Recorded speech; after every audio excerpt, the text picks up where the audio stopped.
Välkommen till det 7:e avsnittet i serien Hur du spelar Dungeons & Dragons. I tidigare avsnitt har vi lärt oss hur du skapar din egna karaktär. Den här gången kommer vi lära oss hur du går upp i nivå och skräddarsyr din karaktär. Jag kommer använda Grants karaktärsblad som exempel när vi går igenom de olika stegen. Och som vanligt kan du hitta en länk till karaktärsbladet i beskrivningen nedanför om du vill ha det.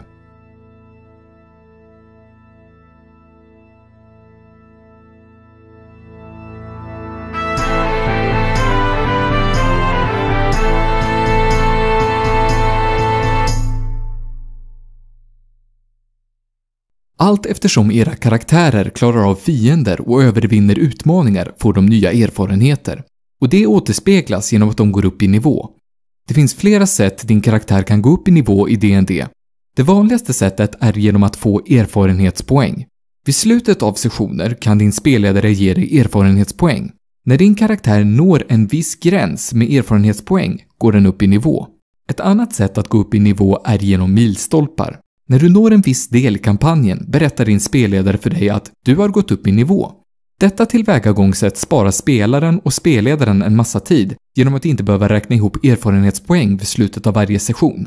Men eftersom detta tillvägagångssätt beror på spelledarens val används det inte lika ofta i officiellt organiserat spel. Låt oss nu titta på vad som händer när du går upp i nivå. När du går upp i nivå finns det flera saker att hålla reda på. Maximala hälsopoäng, hälsotärningar, kunnighetsbonus, antalet trollformler du kan lära dig, trollformelluckor och klassegenskaper. Ökning av dina maximala hälsopoäng kan ske på två sätt när du går upp i nivå. Det första är att du kan kasta din klass hälsotärning. För en klärk är det en D8 och lägger till din uthållighetsmodifierare. Även om du kastar dåligt och har en negativ modifierare kommer du alltid få minst ett maximalt hälsopoäng. Men denna metod används sällan i officiellt organiserat spel. Det andra sättet är att ta medelvärdet av klassens hälsotärning och lägga till din uthållighetsmodifierare. Det är en ganska bra metod eftersom medelvärdet avrundas uppåt. Det kommer också skapa mindre förvirring i framtiden om du behöver räkna om dina hälsopoäng. Till exempel om du tappar bort ditt karaktärsblad. Din uthållighetsmodifierare är en väldigt viktig del för din maximala hälsopoäng. När du får mer uthållighet och din uthållighetsmodifierare ökar får du lägga till din uthållighetsmodifierare i efterhand till tidigare nivåers maximala hälsopoäng. Till exempel, om Grant vid nivå 8 ökar sin uthållighetsgrundegenskap till 16 blir hans modifierare plus 3. Han kommer få ett extra maximalt HP för den aktuella nivån. Om Grant använder genomsnittet av sin hälsotärning för att öka sin maximala hälsopoäng kan följande formel användas. För första nivån blir det 8 plus hans nuvarande uthållighetsmodifierare samt hans dvärghärdade folkslagsfunktion. För resterande nivåer används genomsnittet av hans hälsotärning plus hans nya uthållighetsmodifierare och hans dvärghärdande folkslagsfunktion. Så vid nivå 7 hade han 67 HP. Nu vid nivå 8 har han 75. Du får en extra hälsotärning varje gång du går upp i nivå. Kolla äventyr- och utrustningsavsnittet för att lära dig hur du använder hälsotärningar under kort vila. Kunnighet ökar inte vid varje nivå.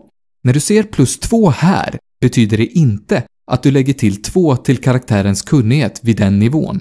Du använder den här siffran för aktuell nivå när du är kunnig inom något. Kunnighetsbonus ökar bara vid vissa nivåer. Vid nivå 5 blir den plus 3. Vid nivå 9 blir den plus 4 och så vidare. Varje klass har olika regler för hur du lär dig nya trollformler. Klärker och druider börjar med att de vet alla sina klassers trollformler. Men allt eftersom de går upp i nivå har de möjlighet att förbereda fler trollformler.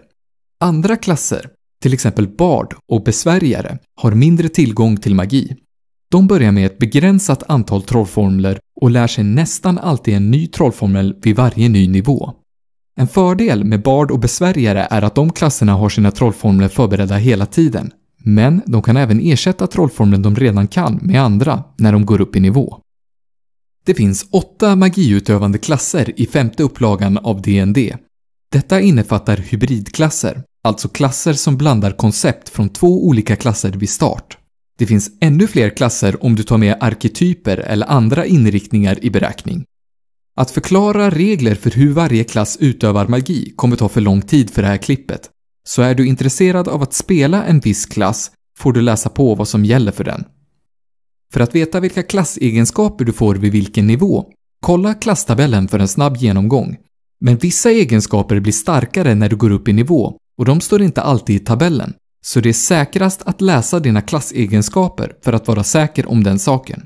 Undvik misstaget att ta egenskaper från arketyper du inte valt. Vid vissa nivåer får du utöka dina grundegenskaper.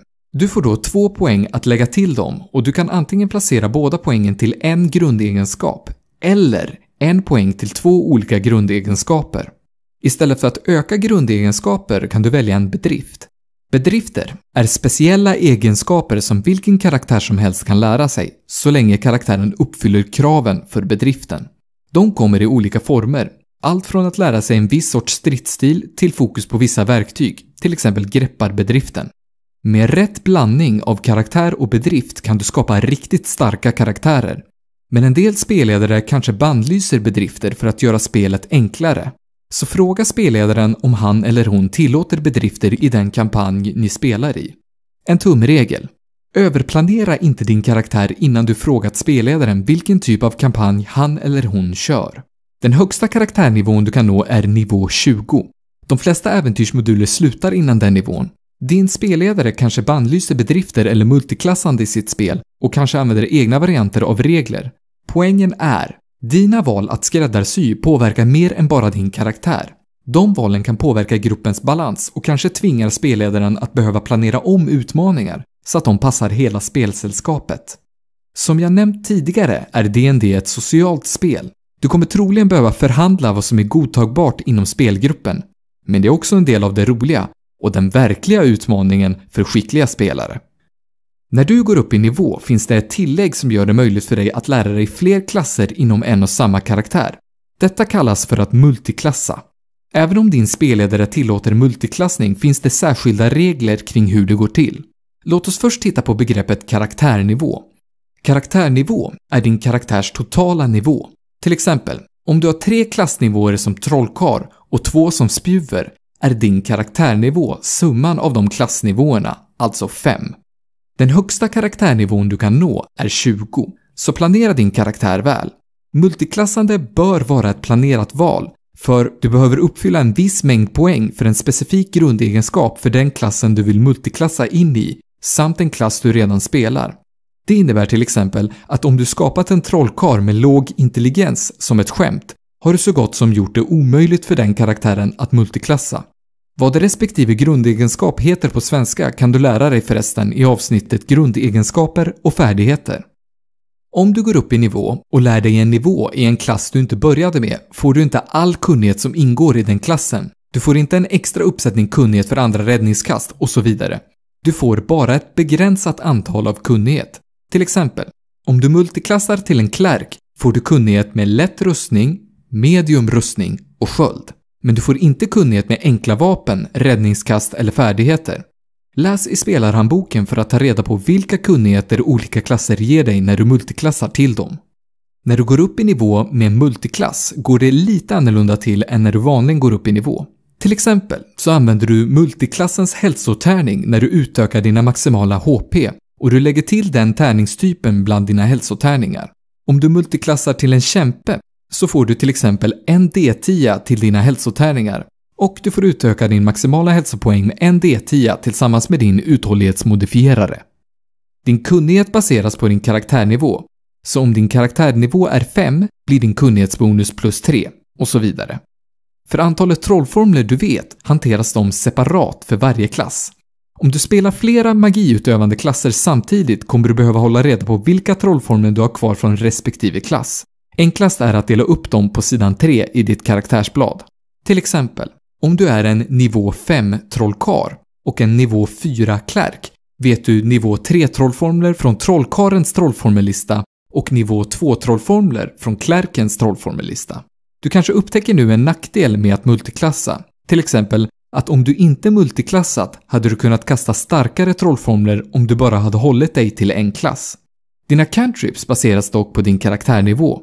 Så även om du multiklassat som en nivå 1 trollkar och en nivå 4 spjuver kommer skadan för din eldvig cantrip öka till 2 D10.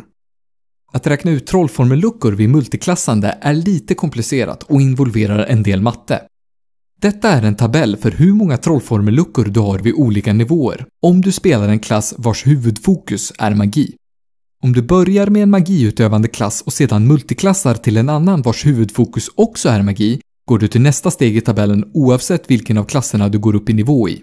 Men en nivå bland hybridklasserna, såsom paladin och utbygdsjägare, ger dig bara en halv magiutövarnivå.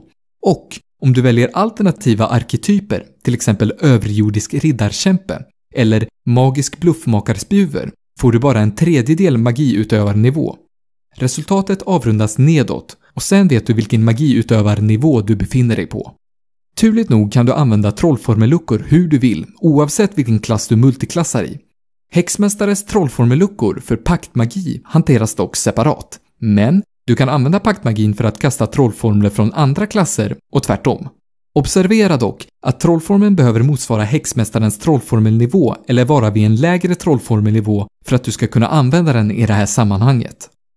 För klassegenskaper vid multiklassande lägger du bara till de egenskaper du får vid den nivån. Men kom ihåg, ökandet av dina grundegenskaper är kopplat till din klassnivå, inte karaktärnivå. Du får bara tillökning av dina grundegenskaper om du gått upp tillräckligt i nivå inom en viss klass. Detta är en nackdel med att multiklassa i allt för många andra klasser, men det finns också fördelar med att multiklassa, till exempel att utföra magi i ett spelsällskap där ingen annan har den möjligheten. Var uppmärksam på att kunnighet och cantrips påverkas av din karaktärnivå vid multiklassande. Övriga saker som händer vid multiklassande när du går upp i nivå baseras på din klassnivå. Sådär ja. I det här avsnittet har vi lärt oss om bedrifter, multiklassning och hur en karaktär går upp i nivå. Detta är sista avsnittet i serien Hur du spelar Dungeons & Dragons, 5:e utgåvan. Om du missat något av de andra avsnitten i serien kan du klicka på spellistan här uppe för att ta del av dem. Men detta är inte sista gången jag gör en video om D&D. Redan nu håller jag på med nästa omgång av rollspelsrelaterade klipp. Men under tiden jag skapar nya videor kan du titta på den här kanalen istället. Det är en kanal jag gjort som riktar sig åt tv-spel och musik. Till exempel har jag gjort ett a cappella-album du kan ta del av här.